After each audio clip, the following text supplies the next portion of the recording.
નમસ્કાર વિદ્યાર્થી મિત્રો, આપ સૌનું હાર્દિક સ્વાગત છે અમારી યુટ્યુબ ચેનલ અતુલ ચાવડા એજ્યુકેશનમાં। તો વિદ્યાર્થી મિત્રો, આજના વિડીયોની અંદરમાં આપણે શીખવાના છે જનરલ નોલેજ વિશે। અને જનરલ નોલેજની અંદર આજે આપણે શીખીશું બંધારણ અને બંધારણના મોસ્ટ આઈએમપી પ્રશ્ન તમને સ્પર્ધાત્મક પરીક્ષામાં કેવા પ્રકારના પૂછાઈ શકે તેના વિશે આપણે વાત કરીશું। તો વાતને આગળ વધારતા પહેલાં વિદ્યાર્થી મિત્રો, જો તમે અમારી ચેનલ ઉપર નવા હો તો પ્લીઝ ચેનલને સબસ્ક્રાઈબ કરી લેજો અને બાજુનું બેલ આઇકન પ્રેસ કરી લેજો, જેથી કરીને આવા લેટેસ્ટ વિડીયોના નોટિફિકેશન તમને મળતા રહેશે। અને આ વિદ્યાર્થી મિત્રો, વિડીયો ગમે તો પ્લીઝ લાઇક કરી દેજો અને તમારા મિત્રો સુધી શેર કરી દેજો। તો ચાલો સૌપ્રથમ પહેલા પ્રશ્નની વાત કરીએ। તો પહેલો પ્રશ્ન છે કે સર્વોચ્ચ અદાલતના ન્યાયાધીશોની અને વડી અદાલતના ન્યાયાધીશની નિવૃત્તિ વય કઈ છે, એટલે કે રિટાયરમેન્ટ કઈ ઉંમરે થઈ શકે? ઓપ્શન એ 65 અને 58, ઓપ્શન બી છે 65 અને 60, ઓપ્શન સી છે 60 અને 65 અને ઓપ્શન ડી છે 65 અને 62। તો વિદ્યાર્થી મિત્રો યાદ રાખજો કે સર્વોચ્ચ અદાલતના જે ન્યાયાધીશો હોય છે તેની નિવૃત્તિ વય કેટલી હોય છે? તો કે 65 વર્ષની। જ્યારે આપણે વડી અદાલત છે હાઈકોર્ટ, તો હાઈકોર્ટમાં ન્યાયાધીશોની નિવૃત્તિ વય કેટલી હોય છે? તો કે 62 વર્ષની। બીજો પ્રશ્ન છે કે જિલ્લા ન્યાયાધીશની લાયકાતમાં વકીલ તરીકેનો અનુભવ જરૂરી છે? તો કેટલા વર્ષનો અનુભવ જરૂરી છે? તો ઓપ્શન એ છે 3 વર્ષનો, ઓપ્શન બી છે 7 વર્ષનો, ઓપ્શન સી છે અહીંયા 10 વર્ષનો અને ઓપ્શન ડી છે 5 વર્ષનો। તો જિલ્લા ન્યાયાધીશ તરીકે જો લાયકાત ધરાવતા હોય તો મિનિમમ કેટલા વર્ષની વકીલાત કરેલો હોવા જોઈએ? તો કે 7 વર્ષનો વકીલાત કરેલા હોવા જોઈએ। ત્યાર પછીના પ્રશ્નની વાત કરીએ, પ્રશ્ન નંબર 3ની અંદર। તો પ્રશ્ન નંબર 3 છે કે મિઝોરમ અને ત્રિપુરાની વડી અદાલત કયા રાજ્યમાં આવેલી છે? ઓપ્શન એ મેઘાલયમાં, ઓપ્શન બી અરુણાચલમાં, ઓપ્શન સી અસમમાં અને ઓપ્શન ડી છે નાગાલેન્ડમાં। યાદ રાખજો, મિઝોરમ અને ત્રિપુરાની વડી અદાલત ક્યાં આવેલી છે? તેનો જવાબ આવશે ઓપ્શન સી, અસમમાં। ચોથો પ્રશ્ન છે કે મફત કાનૂની સત્તા સેવા મંડળની કચેરીનું વડું મથક ક્યાં આવેલું છે? તો મફત કાનૂની સેવા, તો મફત એટલે કે જેમાં તમારે વકીલનો કોઈ જાતનો ચાર્જ નથી આપવો પડતો અને જેને લોક અદાલત કહેવામાં આવે છે, તો એ આપણા ગુજરાતની અંદર ક્યાં આવેલી છે? તો ઓપ્શન એ છે વડોદરામાં, ઓપ્શન બી છે રાજકોટમાં, ઓપ્શન સી છે અમદાવાદમાં અને ઓપ્શન ડી છે ગાંધીનગરમાં। યાદ રાખજો કે મફત કાનૂની સત્તા સેવા મંડળ ક્યાં આવેલું છે? તો કે એનું મુખ્ય મથક આવેલું છે અમદાવાદની અંદર। પાંચમો પ્રશ્ન છે કે સર્વોચ્ચ અદાલતના ન્યાયાધીશની નિમણૂક કોણ કરે છે? તો જે સર્વોચ્ચ અદાલત છે સુપ્રીમ કોર્ટ, તો સુપ્રીમ કોર્ટના ન્યાયાધીશની નિમણૂક કોણ કરે છે? ઓપ્શન એ વડાપ્રધાન, ઓપ્શન બી રાષ્ટ્રપતિ, ઓપ્શન સી ઉપરાષ્ટ્રપતિ અને ઓપ્શન ડી કાયદા પ્રધાન। યાદ રાખજો કે આની જે નિમણૂક છે કોણ કરે છે સર્વોચ્ચ અદાલતના ન્યાયાધીશની? તો કે રાષ્ટ્રપતિ, એટલે જવાબ આવશે ઓપ્શન બી। છઠ્ઠા પ્રશ્નની વાત કરીએ કે ગ્રાહકોની ફરિયાદના નિવારણ માટે કઈ સંસ્થાની રચના થઈ છે?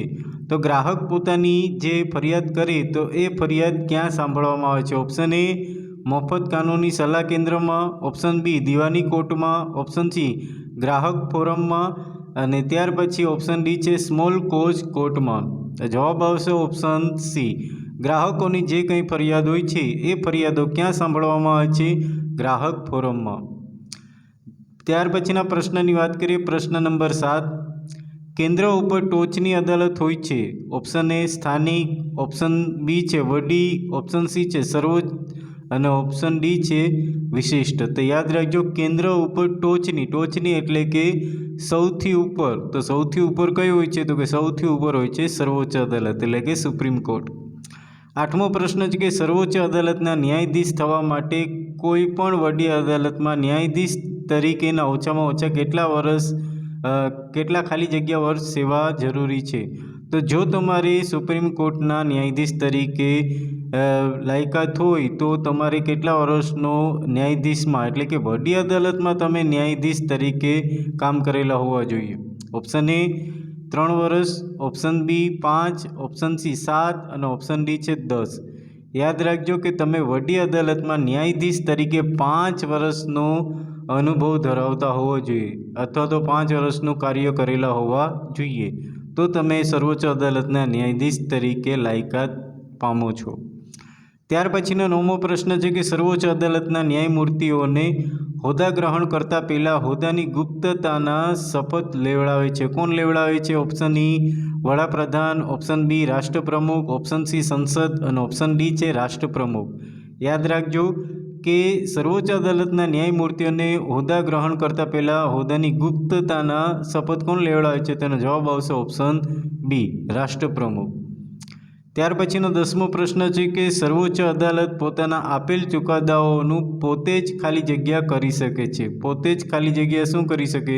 ઓપ્શન એ મૂલ્યાંકન, ઓપ્શન બી પુનરાવલોકન, ઓપ્શન સી તબદીલ અને ઓપ્શન ડી છે અપીલ. યાદ રાખજો કે સર્વોચ્ચ અદાલતના પોતાના જ આપેલ ચુકાદાનો એટલે કે પોતે જે નિર્ણય આપી દીધેલો છે ફરીથી એનું રિપીટ કરવા એટલે કે એ ફાઇલ ફરી ઓપન કરવા માંગે તેનો જવાબ આવશે ઓપ્શન બી પુનરાવલોકન એટલે કે ફરીથી રીફાઇલિંગ. ત્યાર પછીના આપણે પ્રશ્નની વાત કરીએ તો પ્રશ્ન નંબર આપણે 11. તો 11મા પ્રશ્નની વાતમાં આપણે બ્રિટિશ શાસનમાં મુંબઈ, કોલકાતા અને ચેન્નઈ જેવા પ્રાંતોમાં સૌ પ્રથમ ખાલી જગ્યા વર્ષે અદાલતની સ્થાપના થઈ હતી. ઓપ્શન એ 1757માં, ઓપ્શન બી 1800માં, ઓપ્શન સી 1862માં અને ઓપ્શન ડી છે 1950માં. તો મિત્રો આ મોસ્ટ આઈએમપી પ્રશ્ન છે જે બધી સ્પર્ધાત્મક પરીક્ષામાં પૂછાય છે અને આપણા ભારતની અંદર જ્યારે બ્રિટિશ શાસન હતું ત્યારે ભારતની અંદર ક્યારે ન્યાયાધીશ એટલે કે આપણી જે અદાલત છે બરાબર ન્યાય મંદિર, તો ન્યાય મંદિર ક્યારે સ્થાપવામાં આવ્યું હતું? તો કે 1862માં. એટલે જવાબ આવશે ઓપ્શન સી. 12મા પ્રશ્નની વાત કરીએ કે ખાલી જગ્યા અદાલતોના ન્યાયાધીશોની નિમણૂક વડી અદાલતના મુખ્ય ન્યાયાધીશ સાથે મંત્રણા કરીને સંબંધિત રાજ્યના રાજ્યપાલ દ્વારા થાય છે. ઓપ્શન એ તાલુકા, ઓપ્શન બી જિલ્લા, ઓપ્શન સી રાજ્ય અને ઓપ્શન ડી છે સેશન કોર્ટ.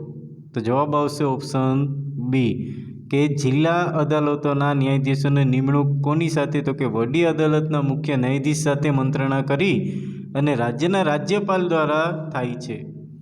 13મો પ્રશ્ન છે કે ગરીબો અને સમાજના નબળા શોષિતોને ઝડપી અને સસ્તો ન્યાય મળી રહે માટે ગુજરાતમાં સૌ પ્રથમવાર ખાલી જગ્યા અદાલતની રચના થઈ.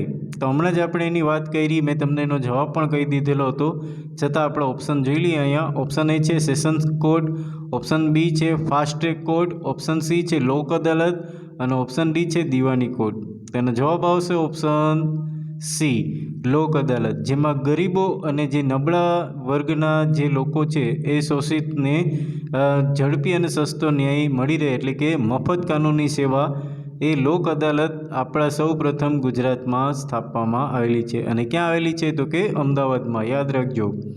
14મો પ્રશ્ન છે કે ખાલી જગ્યા અદાલતોમાં નાણાં અને સમયનો બચાવ થાય છે. ઓપ્શન એ લોક, ઓપ્શન બી જિલ્લા, ઓપ્શન સી તાલુકા અને ઓપ્શન ડી છે રાજ્ય. યાદ રાખજો કે લોક અદાલતમાં લોકોના નાણાંનો પણ બચાવ થાય છે અને સમયનો પણ બચાવ થાય છે. એટલે જવાબ આવશે ઓપ્શન એ. અને ત્યાર પછી 15મો પ્રશ્ન છે કે ન્યાયતંત્ર માટેના વિધાનો પૈકી એક વિધાન સાચું નથી તે શોધીને લખો. ઓપ્શન એ તે દેશના નાગરિકોને અધિકારનું રક્ષણ કરે છે. તો કે હા, તો આ સાચું છે. ઓપ્શન બી તે કારોબારીથી સ્વતંત્ર છે. તો કે હા, તો કે કોઈના પક્ષને તાણીને નહીં પરંતુ કઈ રીતના નિપક્ષ રહી અને ન્યાય કરે છે. એટલે આ પણ સાચું છે. ઓપ્શન સીની વાત કરીએ કે ન્યાયાધીશોની ફરજ દરમિયાન તેમના વર્તન અંગે ચુકાદા અંગે સંસદમાં ચર્ચા થઈ શકતી નથી. તો આ પણ સાચું છે, કારણ કે કોઈ ન્યાયાધીશની ખોટ ખાપણ કે કોઈ નબળાઈઓ આમાં વર્તન વગેરે ચુકાદા અંગે સંસદમાં એના વચ્ચે વાત થઈ શકતી નથી. અને ઓપ્શન ડી છે તે સરકાર તરફનું પક્ષીય વલણ ધરાવે છે. તો આ છે ખોટું, કારણ કે નિપક્ષ હોય છે, કેમ કે એ કોઈ રાજકીય વલણનું કોઈ પક્ષ તાણતું નથી, કારણ કે તે સ્વતંત્ર છે. તો તો મિત્રો આ હતા આપણા મોસ્ટ આઈએમપી પ્રશ્ન બંધારણના, જે તમને સ્પર્ધાત્મક પરીક્ષામાં ખૂબ જ ઉપયોગી થશે. અને આશા રાખીએ છીએ કે તમને વિડીયો ગમ્યો હશે. તો વિડીયો ગમ્યો હોય તો પ્લીઝ લાઇક કરી દેજો, અને હજી સુધી પણ જો તમે અમારી યુટ્યુબ ચેનલને સબસ્ક્રાઈબ ન કર્યું તો પ્લીઝ સબસ્ક્રાઈબ કરી દેજો, અને બાજુનું બેલ આઇકન પ્રેસ કરી દેજો, જેથી કરીને લેટેસ્ટ વિડીયોના નોટિફિકેશન તમને મળતા રહેશે. અને આ મિત્રો તમારા મિત્રો સુધી શેર પણ કરી દેજો, જેથી કરીને એ લોકોને પણ ઉપયોગી થાય. તો ફરી મળીશું નવા વિડીયો સાથે. તો દરેક મિત્રોને જય હિન્દ, જય ભારત.